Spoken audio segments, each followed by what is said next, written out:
जय हिंद साथियों। कैसे हो आप सभी?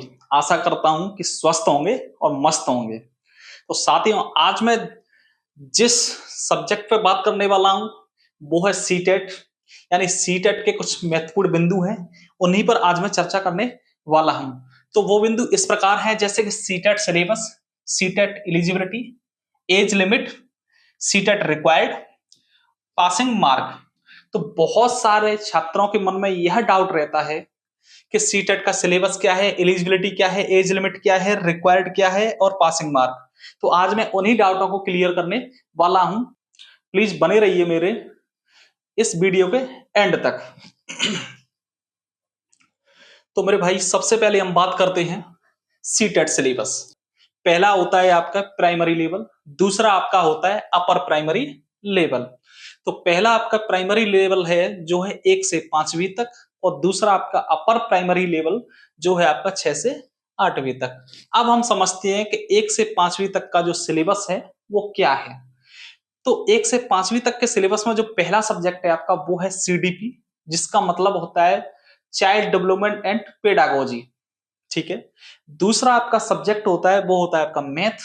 तीसरा आपका सब्जेक्ट है वो है ईवीएस यानी पर्यावरण। चौथा आपका जो सब्जेक्ट है वो लैंग्वेज फर्स्ट, जो भी आप चूज करेंगे। पांचवी जो आपकी सब्जेक्ट है वो है आपकी लैंग्वेज सेकंड, जो भी आप चूज करेंगे। तो ये आपका 1 से 5वीं तक का सिलेबस है। अब हम बात करते हैं 6 से 8वीं तक के सिलेबस की। तो इसमें क्या है कि सबसे पहली जो सब्जेक्ट है वो सीडीपी है, वही चाइल्ड डेवलपमेंट पेडागोजी यानी बाल विकास एवं शिक्षण शास्त्र। दूसरी आपकी जो सब्जेक्ट है वो आपका मैथ एंड साइंस, यानी जो बच्चा मैथ का टीचर बनना चाहता है वो मैथ एंड साइंस के क्वेश्चन को हल करेगा। और जो बच्चा सामाजिक विज्ञान का टीचर बनना चाहता है तो वो बच्चा यानी सामाजिक अध्ययन एवं सामाजिक विज्ञान के क्वेश्चन को हल करेगा। आपकी जो चौथी सब्जेक्ट है वो है आपकी लैंग्वेज फर्स्ट, जो भी आप सिलेक्शन करेंगे, जो भी आप लैंग्वेज को चूज करेंगे।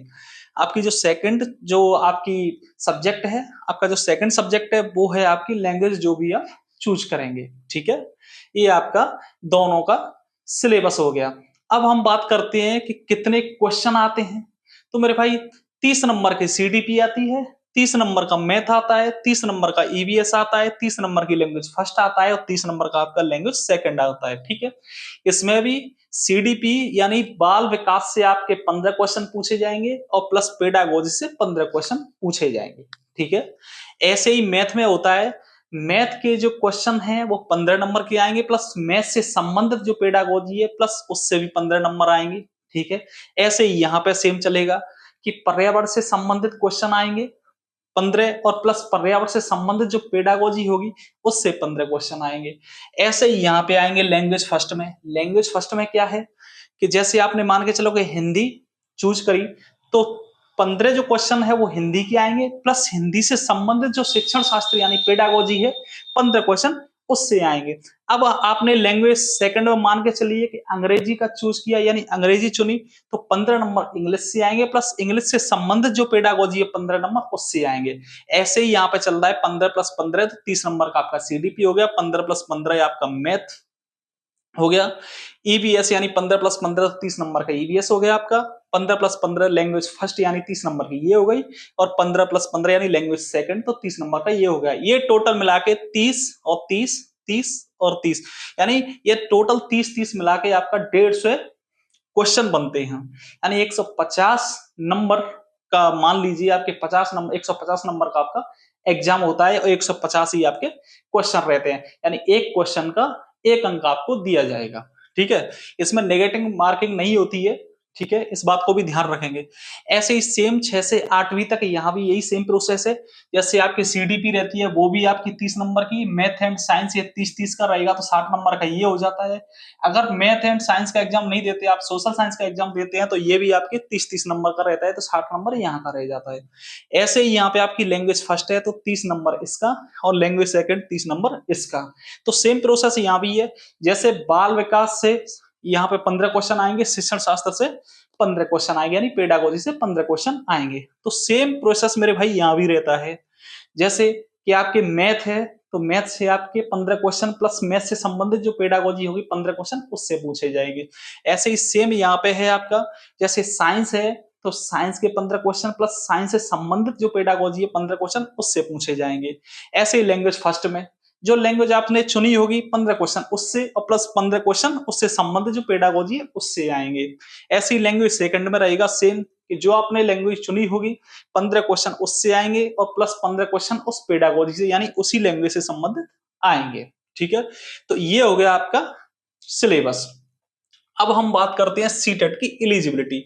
तो मेरे भाई इसकी जो एलिजिबिलिटी है, आपका पहला जो प्राइमरी यानी प्राइमरी 1 से 5वीं तक का टीचर बनने के लिए, यानी एक पात्रता परीक्षा है, हालांकि में डायरेक्ट टीचर भर्ती परीक्षा नहीं है, ये एक पात्रता परीक्षा है जो आप एलिजिबल, मतलब ये आप एलिजिबल हो जाते हैं। समझ रहे हो बात को? तो 1 से 5वीं तक का जो एलिजिबिलिटी है तो वो आपको 12th पास होना चाहिए, और 12th पास आउट के साथ साथ आपका डीएड या बीएड जो भी आपके पास डिग्री है, डीएलएड आपकी होनी चाहिए।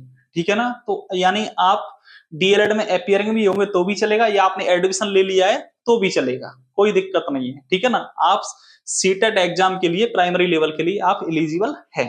ठीक है, अब आपका जो अपर प्राइमरी लेवल 6 से 8वीं तक, ठीक है, अपर प्राइमरी लेवल 6 से, यानी अपर प्राइमरी लेवल 6 से 8 तक, तो मेरे भाई इसमें क्या है, इसमें आपका ये है कि आप ग्रेजुएशन होना चाहिए, प्लस ग्रेजुएशन के साथ साथ अगर आपके पास शिक्षा में यानी एजुकेशन में डिग्री है या डिप्लोमा है, कोई भी हो, आप डीएड किए हैं या फिर आप बीएड किए हैं, तो आप इस एग्जाम के लिए एलिजिबल हैं। ठीक है, अब बहुत सारे छात्रों के मन में क्वेश्चन आता है कि 9th से 12th तक यानी 9वीं से 12वीं तक पढ़ाने के लिए क्या सीटेट की आवश्यकता होती है? तो सीटेट की आवश्यकता नहीं होती है।